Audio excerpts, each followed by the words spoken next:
제목이 영적 전쟁, 우리 영적인 힘의 근원은 무엇인가에 대해서 함께 은혜 받고자 합니다. 아까 우리 사모님께서 우리 동서가 지금 큰 중병에 걸려 있는데 주변의 가족으로부터 참 배신감을 많이 느낀다고 그렇게 말씀하셨습니다. 결국 우리가 앞으로 반드시 겪어야 될 죽음이라는 것은 사실은 세상으로부터 버림받는 겁니다. 이해되십니까? 세상으로부터 완전히 버림받는 거예요. 그 내 혼자 가는 죽음의 길은 내 아내가 대신해 줄 수도 없고 내 부모가 대신해 줄 수도 없고 내 자식이 대신해 줄 수도 없고 나 가장 가까운 친구라도 내 죽음을 대신해 줄 수 없습니다. 참으로 고독한 길을 가는 거예요. 그때 주님이 나의 큰 힘이 되시는 거예요. 항상 평소에 주님과 가까이 하시기 바랍니다. 그래서 외롭지 않게 참으로 정교하게 아름답게 영광스럽게 천국 가는 그날을 우리가 항상 소망 가운데 가지고 있어야 합니다. 그죠? 오늘날 이 보십시오. 코로나19로 말미암아 이 팬데믹 현상이 전 세계를 휩쓸고 있습니다. 지금 우리가 잔치집에 가는 것은 고사하고 초상집에도 못 가는 이런 상황에 처해 있습니다. 우리가 이때 우리를 뭘 깨달아야 합니까? 여자가 해산하는 고통. 참 희한합니다. 바울은 해산하는 고통을 겪지도 않았을 텐데 어떻게 그렇게 잘하나 몰라. 하나님의 말씀으로 우리가 간접 경험합니다. 여자가 해산하는 고통. 그것은 새 생명이 탄생하는 고통이거든요. 우리가 그런 고통 없이는 앞으로 미래를 살아갈 수가 없어요. 그렇죠? 이제까지 어떻게 살았습니까? 나 자신만을 위해서 살았다 이거예요. 나 자신만을 위해서 살았다. 우리 모두가 세계 인류 모두가 나보다 못한 사람을 돌봐주고 서로가 아픔을 공유하고 이렇게 살아야 될 줄 믿습니다. 그것이 우리 인류에게 주어진 길입니다. 소망의 길이에요. 우리 모두가 깨닫게 하시기 위해서 이런 것들이 우리에게 고통으로 다가오지만 그 고통이 고통으로 끝나지 않는다 이 말씀입니다. 예. 지금 젊은 사람들 앞에 굉장히 인기 있는 캐나다 출신의 가수 저스틴 비버 그리고 우리나라의 BTS 아시죠? 이 사람들의 이 노래가 Love Yourself라는 노래가 있습니다. 너 자신을 사랑해라 이거예요. 그렇죠. 내가 내 자신을 사랑해야 합니다. 그러나 극심한 우울증에 빠져 있는 사람한테는 이 말이 도움이 될지 모르지만 잠깐의 위안 정도밖에 안 됩니다. 내가 나 자신을 사랑하는 것으로는. 어떻게 됩니까? 보통 우리가 TV나 영화나 광고나 SNS나 일상 대화 속에서 끊임없이 무엇이 오늘날의 기본적인 철학의 명제입니까? 골로새서 2장 8절에 누가 철학과 헛된 속임수로 너희를 노략질할까 주의하라. 이는 사람의 유전과 세상의 초동학문을 쫓음이요 그리스도를 쫓음이 아니니라 이렇게 말씀하셨습니다. 왜냐하면요. 내가 나 자신을 사랑하는 것은 참으로 어리석은 착각입니다. 왜냐하면요. 인간은 관계 속에서 나 자신을 확인해야 되는 존재예요. 아멘. 관계 속에서. 왜요? 자, 나라는 존재는 나 혼자서 존재할 수 없습니다. 그렇죠? 부모가 만나서 관계를 맺음으로 말하면 내가 태어난 거 아니겠어요? 그렇죠? 인간의 정체성이라는 것은 나라는 존재의 정체성이라는 것은 어디서 찾느냐? 관계 속에서 찾아야 된다 이 말입니다. 내가 내 자신의 내면을 들여다보고 해서 나의 욕망을 끄집어내서 이것을 무한히 발산하는 걸로 나를 정명하지 말라 이 뜻입니다. 자, 저스틴 비버의 Love Yourself, BTS의 Love Yourself라는 앨범이 있습니다. 뭐라고 나와 있냐면 너 자신을 사랑해라. 남녀간에 사랑을 했는데 서로 안 맞아요. 그래서 뭐라고 합니까? 너는 너를 사랑하고 나는 나를 사랑하겠다.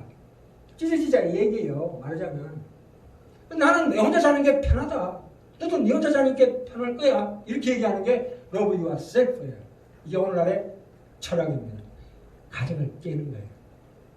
나 자신의 잘못된 자아에 정체성을 심어주는 거예요. 우리가 이렇게 살아서는 안 됩니다. 그렇죠? 우리는 관계 속에서 내게 필요하고 내게 유익하다는 관계에만 우리를 허용합니다. 그렇지 않습니다. 우리는 누군가에게 묶여 살아야 합니다. 묶여 살아야 한다고요. 누군가에게. 그래야 그 속에서 나 자신을 진정으로 발견할 수가 있다 이겁니다. 크게는 주님과 당신이 누굽니까? 주님이십니다. 하나님이십니다. 예수 그리스도십니다. 이분과 나의 영속적인 관계가 형성이 되어야 한다 이 말입니다. 나는 하나님 주 안에 들어가야 합니다. 그게 나를 구속하는 겁니다.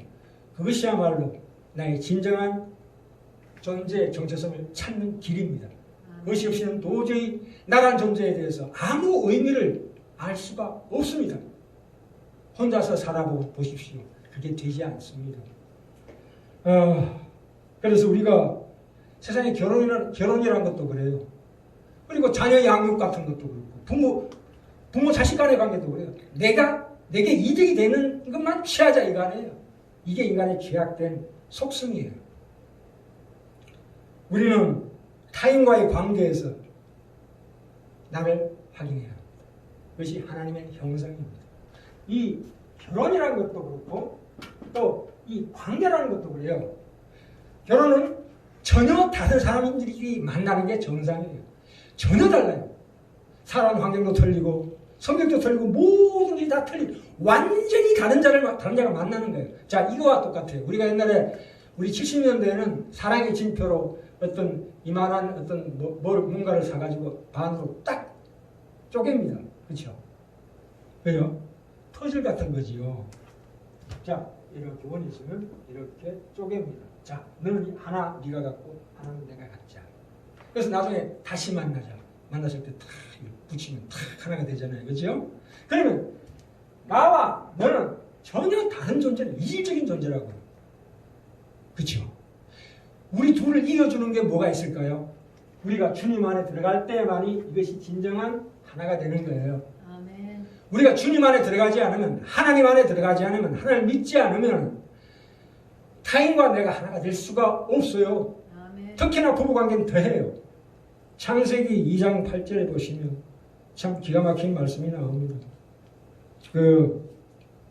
2장 18절 여호와 하나님이 이르시되 사람이 혼자 사는 것이 좋지 아니하니 내가 그를 위하여 돕는 배필을 지으리라 하시니라. 돕는 배필이래요. 돕는 배필. 돕는이라는 건 뭐냐면요. 내게 없는 게 저 사람한테 있다 이거예요. 우리 집사람 같은 경우에 저하고 완전히 극과 극이에요. 극과 극이라고. 내게 없는 게 우리 집사람한테 있고 집사람한테 없는 게 제게 있어요. 기가 막힌 궁합 아니겠어요? 서로 완전히 달라요. 비슷한 사람까지 사는 게 아니에요. 전혀 다른 사람끼리 사는 거예요. 그래서 이 돕는이라는 뜻이 뭡니까? 내게 없는 부분을 보완해 줄 힘을 갖춘 존재를 뜻합니다. 돕는이라는 뜻이 그래요. 거기다가 돕는 배필이래요. 야, 하나 더 붙네. 배필이란 게 뭡니까? 이거 히브리 원문으로 어떻게 나오냐면 같으면서도 정반대인 존재다 이 뜻이에요. 같으면서도 정반대인 존재. 그게 바로 결혼의 정의입니다. 우리가 예수 안에서 세례받고 하나님의 자녀로 우리가 칭함받았다는 것은 뭐냐? 예수와 내가 결혼하는 거예요. 그러면 현실적으로 보세요. 예수하고 내가 닮은 게 있나? 하나도 없어요. 완전히 불편한 결혼이에요 이거. 안 그렇습니까? 너무 불편해. 예수님 믿고 살려니까 왜 이렇게 힘들어? 당연하지. 완전히 다르잖아요.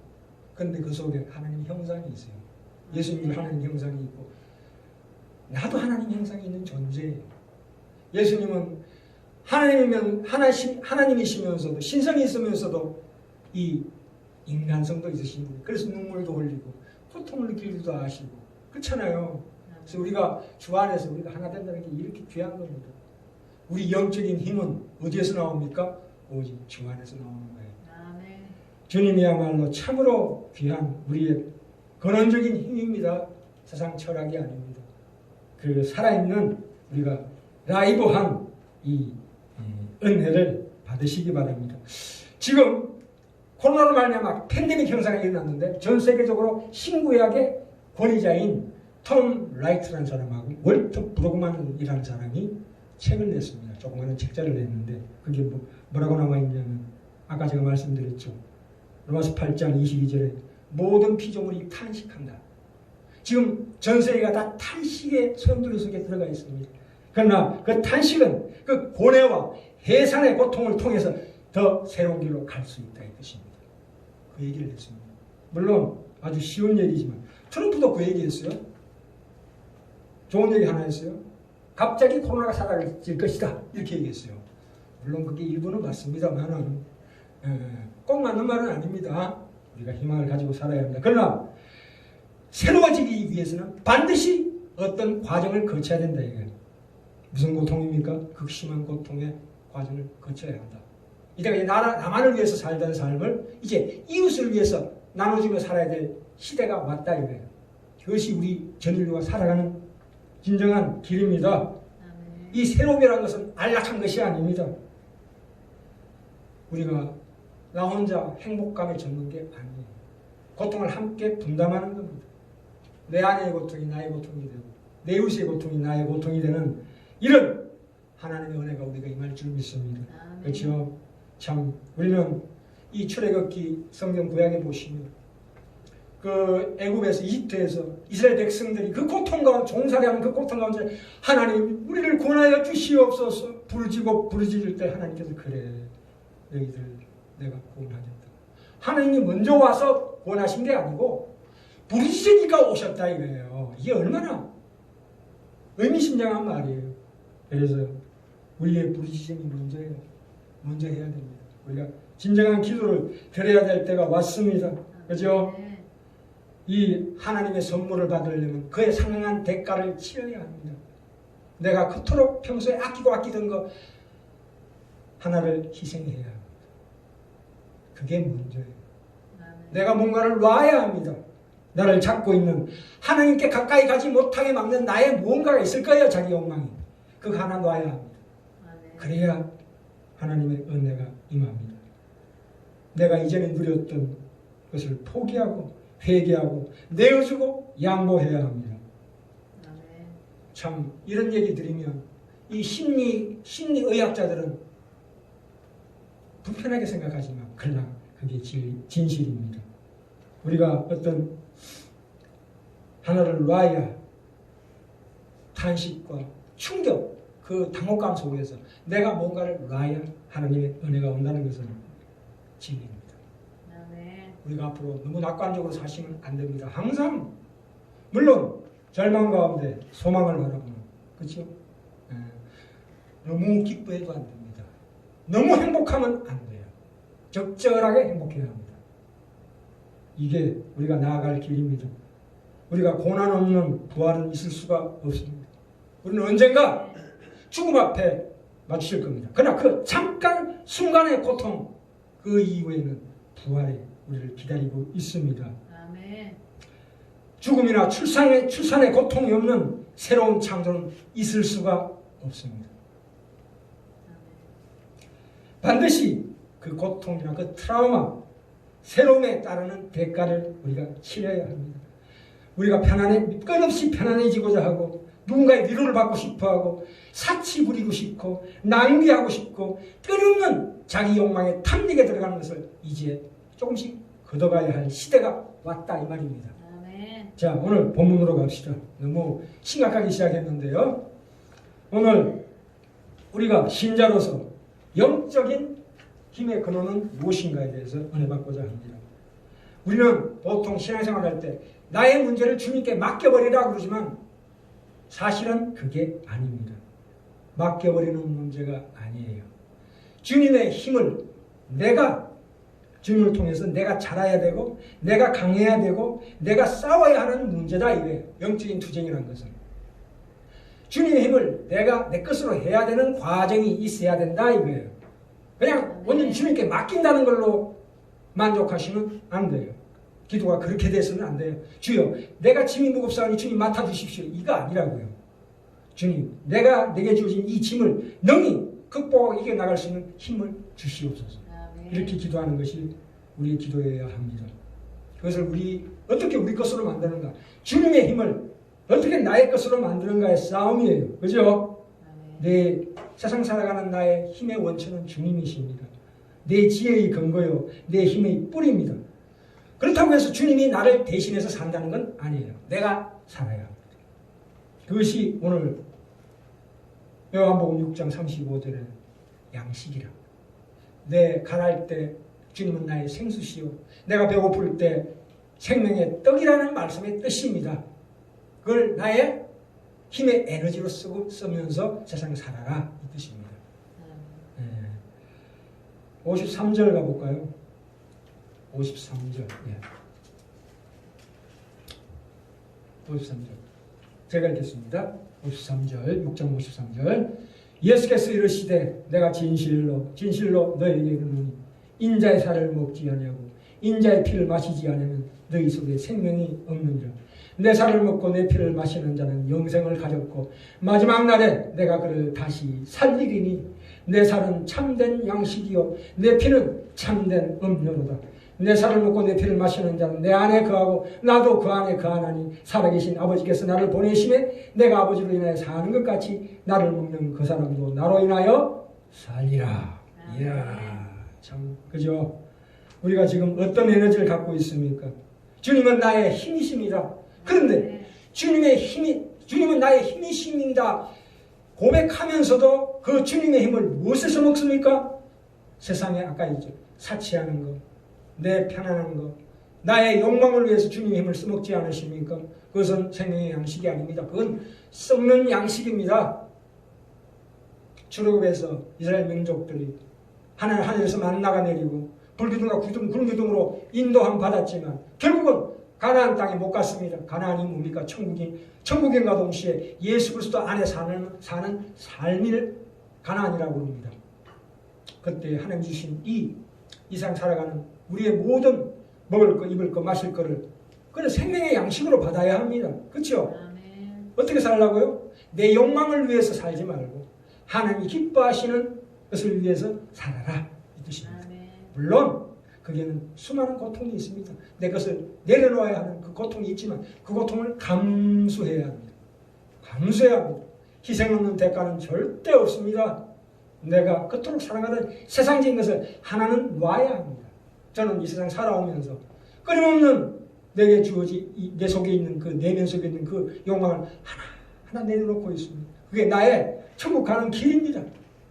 그게 진리의 길입니다. 내 발자국 하나하나를 주님과 함께 동행한다는 것은 내게 그 힘이 예수 그리스도의 양식, 말씀의 양식, 나의 인생의 지표로 삼아서 목표로 삼아서 가는 자에게 진실로 평안한 미래는 보장되어 있고 영광의 면류관이 보장되어 있다 이 말입니다. 예, 참 내게로 오는 자는 결코 줄이지 않고 목마르지 아니하리라. 내가 주님을 양식으로 택한다면 주님을 내 힘의 근원으로 삼고 내가 하는 모든 일의 에너지원으로 삼겠다면 내가 하려고 하는 일은 주님이 기뻐하시고 인정하시는 일로 제한될 수밖에 없다 이 뜻입니다. 그것을 아는 것이 힘입니다. 행하고 안 행하고는 두 번째 문제예요. 아 그렇구나. 이제 말씀을 통해서 이걸 확인했죠. 어떻게 살아가는 것이 영적인 힘을 갖는 비결이라고요? 아 주님이 기뻐하시는 삶을 살아야 되겠다. 아 그렇구나. 나도 그렇게 한번 살아보고 싶다 하는 그 소망, 그 갈망이 내 마음속에 있다면 그분은 이미 영적인 힘을 가지고 있다고 생각하셔도 절대 무리가 아닙니다. 아는 것이 힘이에요. 아는 것이 힘이라고. 이거 모르면 어떡합니까? 물론 앞으로 살아갈 때 실수도 하고 실패도 하고 시행착오도 많이 겪습니다만은 그러나 염려하지 마십시오. 하나님께서 우리 주님께서 그 길로 우리를 인도해 주십니다. 자, 고린도후서 한번 가볼까요? 책까지 꽂아놓은 거 고린도후서 11장으로 가볼까요? 11장. 자, 여기 바울의 고백이 나옵니다. 야, 이 바울의 내가 약하지 아니하면 누가 실족하게 되면 내가 애타하지 않죠. 내가 부덕불 자랑할진데 나의 약한 것을 자랑하는 거예요. 지금 제가 고린도후서 11장 23절부터 33절까지 읽겠습니다. 눈으로 이렇게 따라 읽어보세요. 저희가 그리스도의 일꾼이냐 정신없는 말을 하거니와 11장 23절이요. 나도 더욱구를 하도다. 내가 수고를 넘치도록 하고 옥에가 치기도 하고 더 많이 하고 매도 수없이 맞고 여러 번 죽을 뻔하였으니 24절 유대인들에게 40의 하나 가만매를 5번 맞았습니다. 40의 하나 가만매를 5번 맞았대요. 왜요? 40대 맞으면 죽는다고 그래가지고 39대 맞는 거예요. 그걸 몇 번 맞았다고요? 평생을 5번 맞았대요. 나을만 하면 맞고 맞아가지고 이제 한 10년 정도 나을만 하면 또 맞고 또 5년 정도 그렇게 5번을 맞았대요. 바울이. 그리고 26절에 여러분 여행의 강의 위험과 강도의 위험과 동족의 위험과 이방인의 위험과 신의 위험과 광야의 위험과 바다의 위험과 거짓 형제 중에 위험을 당하고 또 수고하며 애쓰고 여러 번 자지 못하고 줄이며 목마르고 여러 번 굶고 춥고 헐벗었노라. 이 일은 고사하고 오히려 그러나 이걸로 인해서 바울은 절대로 절망하지 않았다 이거예요. 자기 육신의 고통으로 인해서. 그런데 고통이 딱 하나 있었어요. 무슨 고통입니까? 오히려 28절. 참 28절이 요절입니다. 이 일은 고사하고 이거는 괜찮다 이거예요. 그런데 오히려 날마다 내 속에 눌리는 일이 있으니 곧 모든 교회를 위하여 염려하는 것이라. 이게 무슨 얘기입니까? 나와 나의 형제, 내 관계 속에서 맺어진 나의 형제 교회를 위해서 염려하는 마음은 있었다 이거예요. 내가 그래서 28절, 29절에 누가 약하면 내가 약하지 아니하며 누가 약하게 참으로 힘들게 살면 그 사람을 보고 나도 약해진다 이거예요. 같이 공감한다 이거예요. 그 사람의 고통이 나의 고통이 된다 이 뜻이죠. 그죠? 누가 실족하게 되면 내가 애타하지 않더냐. 누가 실족하면 내가 내 애타하지 않더냐. 내가 부족불을 자랑할진대 나의 약한 것을 자랑하리라 해놓고 33절 가볼까요? 같이 읽어볼까요? 내가 광주를 타고 들창문으로 성벽을 내려가 그 손에서 벗어나노라. 잘 나가다가 왜 끝에 이렇게 나갑니까? 그래요. 바울은 인간입니다. 인간은 약해요. 약할 수밖에 없어요. 자기가 하나님의 사도, 예수 그리스도의 사도이면서도 자기가 못 견딜 때는 도망갔대요. 얼마나 인간적인 고백입니까? 참 우리 인간이라는 것은 그렇게 완벽하지 못합니다. 우리가 살아가면서 여러 가지 우리가 예수의 뜻대로 기쁨으로 살아가려고 해도 우리에게 주어지는 여러 가지 고통이 있습니다. 그러나 그 고통이 결코 우리를 넘어뜨리지 못한다 이거예요. 그죠? 우리가 하나님의 일. 그래서 요한복음 4장으로 가볼까요? 다시 요한복음 4장. 요한복음 4장. 제가 이때까지 말씀드린 거 결론이 나옵니다. 요한복음 4장이요. 아까 그쪽으로 다시 돌아가셔가지고요. 요한복음 4장 31절부터 34절까지 나오는 말씀이 바로 그 말씀입니다. 요한복음 4장 31절부터 34절까지 제가 읽겠습니다.